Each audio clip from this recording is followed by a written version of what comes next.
So one of the questions I get all the time is how much do I have to spend inside of Google Ads in order to be successful? So in this video, I want to address that question directly. As a matter of fact, I'm going to share with you the exact formula that we use as an agency in order to determine what a client needs to spend to be successful. And what's cool about the formula is it's based on scientific principles. It's based off of the same formula that statisticians use when they're manipulating data. So I'm going to walk through that step by step. Before I do that, I want to present my approach to managing spend from a paradigm perspective. So we're going to talk a little bit about the philosophy first, and then dive into the granularity in just a moment. Philosophically, there's two approaches to spend. There's top down and bottom up, and you can already kind of intuit exactly what those mean. Big ivory tower agencies, media buying agencies, they all like top down. And top down means that I'm going to blanket the ecosystem with as much as I can. So I'm going to spend as much as I can and get as much data as I possibly can from the top down, though. So you're basically bidding for first position. You're trying to get a sense of the competitive ecosystem from above. And the analogy that I like to use is picture a body of water and assume that that body of water is your entire competitive market, right? So it's an ocean of competition. Top-down spend is like taking a helicopter out over the middle of the ocean and then parachuting in. You end up on the top, which is great, but you have no idea. You don't have any data on that body of water. You don't know how deep it is. You don't know how much it moves. You don't know how cyclical it is. What I prefer and what I actually think is a more strategic approach is bottom up. Now, bottom up takes longer.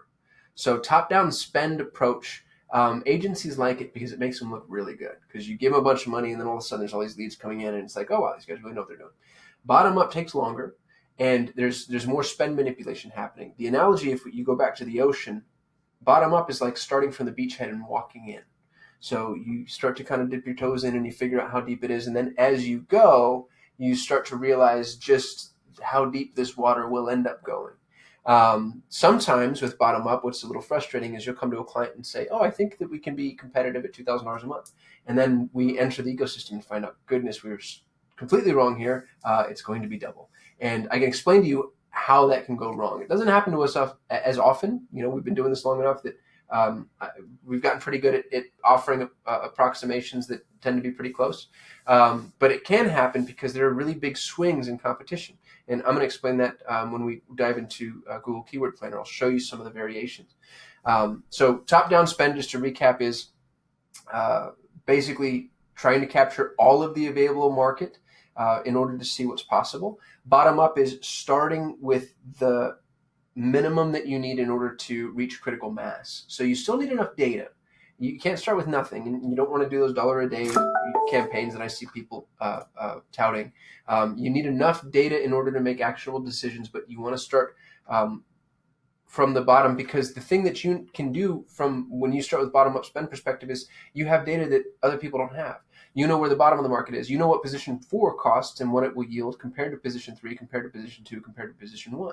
And you might know, gosh, it takes $20 a click to be position 1 and $5 a click to be position 2, and I'm still getting 80% of the potential conversion opportunities, or whatever it ends up being. Statistically, people click on 4.3 ads. So you don't need to be position 1 all of the time. Now that can change based on your business. If you're going into emergency plumbing, you probably want to be position 1, because chances are somebody's clicking on the ad, calling that person, and hiring them. But if you're in something where there's comparative analysis taking place, you want to know the entire ecosystem. The other thing that bottom up spend allows you to see is just how competitive the market really gets. When you're at the top, your only view is from a perspective of a person who's winning that auction. You want to see the perspective of the person who's climbing that auction, and those are two different data sets. So bottom-up spend is going to provide you with far more information. Now, if you're in a hurry, if you're just like, I just need to get this out there, top-down can make some sense, but that's if you have the money for it. So those are the two spend perspectives, top-down, bottom-up. I hope I did that well. Let me know if you have any questions about that. I hope I wasn't being opaque.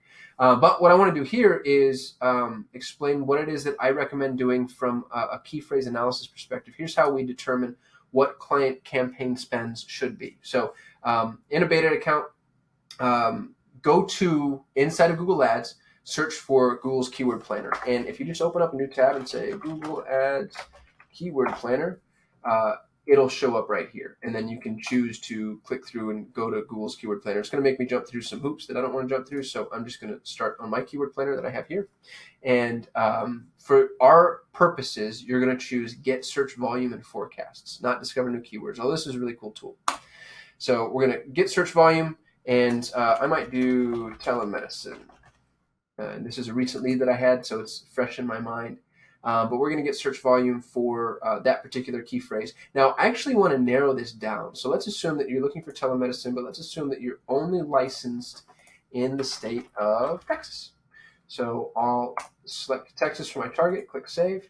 And then let's go over to keyword ideas here. And I realized that I already typed in telemedicine, but if I type in telemedicine, what's kind of cool about Lord Google is it's going to offer me some alternatives. So telehealth sounds really good to me. What were some of the other ones there? These are a little too broad. I think I'm going to stick with telemedicine, telehealth. So if I wanted specifically to go after telemedicine, what I'm looking for here is the roughly the average cost per click. Now, this is actually a pretty good window. This is the top of page bid low range. So this might be positions 4 and 3, and this is the top of page bid high range. This might be positions 2 and 1. Now, realize that Google's estimates are off by 30% in either direction, which is a 60% window variance. So that's really significant. However, I think they're getting a little bit better at getting closer to the mark. And these numbers can be trusted for initial phases of planning. What's going to happen though is when you start to spend, you'll end up seeing the real numbers will start to present themselves. And then you'll also notice that there are some areas where the window is just a little bit broader. And here's one. So this is actually not a good key phrase for us, but let's pretend like it was. I see a swing between 242 and 13. That lets me know that there's kind of a disparity in terms of, who the bottom bidders are and who the top bidders are. This phrase is worth a lot to some people and not a lot to others. And that's actually kind of helpful to me because it lets me know that this could be a convertible phrase and there is some room to compete with. I might be able to capture position 2 here for very little. If I had to guess, this is probably Cigna bidding up this key phrase because they want to protect their brand. Here's a phrase that lets me know there's a high commercial intent. Between $9 and $22, it's an expensive phrase, but it's also really high value. So you're kind of looking at some of these phrases and you're trying to determine what your average, here's CMS telehealth from $1 to $13. There's a big disparity there. So again, there could be some margin just based off of what I'm looking at. But what we're looking for is an average. You want to find the key phrases that you look at and say, A, those articulate commercial intent. If somebody's going to search for that, they're not necessarily doing research, they're ready to buy. And B, this is relevant to my business. And so, let's say that looking between the 5 and 12 space here, what is that? $8.50 average. So let's say that your average CPC is $8.50. What we need is 100 clicks per decision. And that's when I mentioned that our approach is based on the scientific method. Statisticians use something called a base 100 optimization preference. And what that means is they're using 100 data points.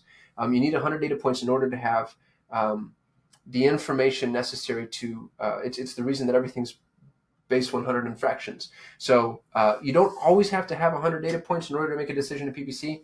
But what's nice about it is when you have that data, you know that it's actionable. And so if you can't have 100, if it's too expensive, you can rely on 50 with the expectation that you're dealing with, 2% blocks basically. But let's try to get to 100. So if our average cost per click is $8.50, 100 click is $850. Now, what that does is that gives you one set of concrete data. So with $850, you've now achieved 100 clicks, which means from an impression to click-through rate, really with honestly I think really solid data on that end. What your click-through rate ends up being, and then you also know from a click perspective how many clicks are going to yield leads.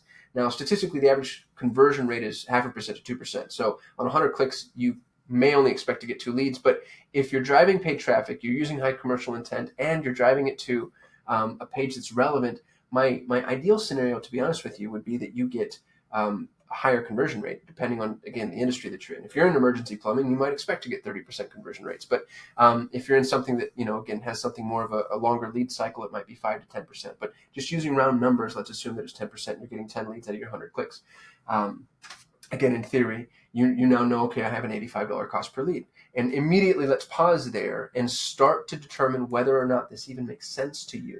The client that I was dealing with this morning was, they were selling telehealth. They weren't veiling their identity in various ways, but let's say that their charge for their initial consult was $60. If even at a 10% conversion rate, which is a great conversion rate, by the way, they're looking at an $85 cost per acquisition.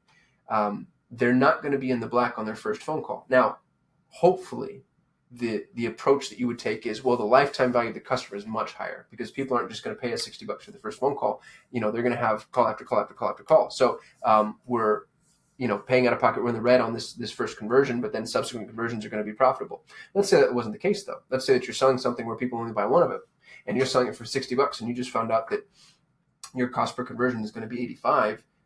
What we might have done is determine that, hey, this might not necessarily be worth it for me. So realize that Google's a competitive ecosystem, and you're bidding against people that have, for whatever reason, figured out exactly how they need to monetize this particular set of keywords. They might be charging more than you. They might be more effective at closing sales than you. They might have a higher conversion rate than you do.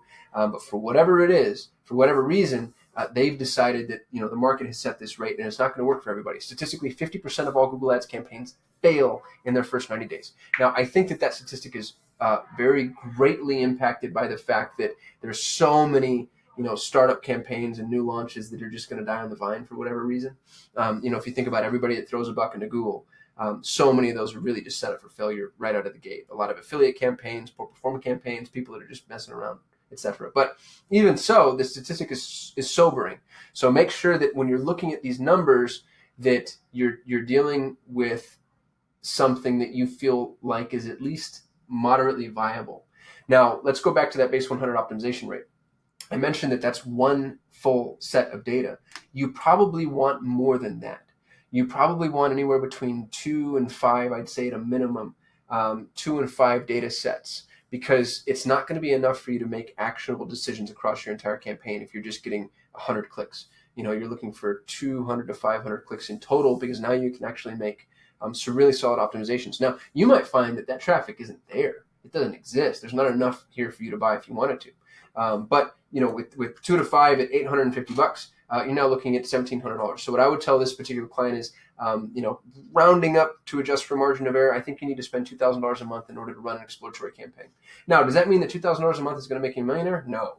It means that we're going to be able to determine feasible cost per acquisition after 90 days. So you need to spend $2,000 a month at a minimum for 90 days in order for us to determine whether or not this ecosystem is something that we're going to be competitive inside. This is really expensive from a key phrase. Well, I can't say really expensive. I pay $80 per click. So, there's much more expensive industries out there. But your average cost per click across the entire Google ecosystem is $2. So this is higher than a lot of businesses may expect to pay. But, if you're in a really competitive market, like if you're, real estate investor, for instance, you'll pay $100 per click easy. So just understand your market has set your rate. What's interesting about the way that Google's structured, Google's built on something called the Vickrey auction model, which means the highest bidder wins the bid but pays the second highest bidder's price. That actually gets exciting. So, the top of page bid here, this $12 person, if you want to be position number 1 and you could bid whatever you want. If you decide like, hey, I have an amazing offering, my page is going to convert phenomenally well, I'm going to bid $80. Well, if the second highest bid is 12, then you'll pay the 12. And then, of course, that's adjusted for things like quality score, relevance, etc. So Google has done a really good job at making sure that people bid the value of the click and not try to bid against their competition. And that kind of gives you a sense as to what it is that they're trying to do. They want to make the competitive ecosystem structured in a way that that margins are exposed. And you'll notice that they actually optimize internally against that same paradigm, but it starts with the way that we're bidding on clicks. So hopefully I've answered your question. Basically, determine what your average cost per click is going to be, step number 1. Once you know your average cost per click, figure out what it's going to take to get you 100 clicks. So if you have $5 CPC, then it's $500 to get you 100 clicks. And then realize that you probably want 200 to 500 clicks in order to make enough decisions to really begin optimizing your campaign. And back into your number from there. For local campaigns, if you're a local whatever, restaurant, dry cleaner, even local CPAs. Like if you're running a localized campaign and you're not in a super competitive ecosystem, you're not right in the middle of, I don't know what, Silicon Valley, you're generally safe with $1,000 a month, or somewhere around there, depending on what your CPCs are. For regional, national campaigns, you might need to spend more than that, just depending on your niche. So I hope this was helpful. If you have any questions, hit me in the comments. I'm going to respond to them. I read every single one of the comments. If you don't mind, subscribe to the videos. We're trying to get to 1,000 subscribers, because if we can get to 1,000, then we're allowed to go live. But we can't go live until we get to 1,000. So we need your help. I think I'm at 322 right now. So please subscribe. I'd be super appreciative. If you have any notes for me, let me know. I have wonderful hair. I realize that. And I love it when people bring it up, and I don't take it as passive aggressive at all. So appreciate you watching. Give us a little thumbs up. Share this with people if you can. And I hope that I get to see you on the next video. We're producing one of these a day at a minimum. So, looking to provide value to you and for you. If at any point you want somebody to just run Google Ads for you, you're kind of sick of, playing this game here, reach out and let me know. That's what we do. So happy to provide you with a free action plan and let you know what it is that we're capable of. And other than that, thanks for watching, and I'll see you in the next video.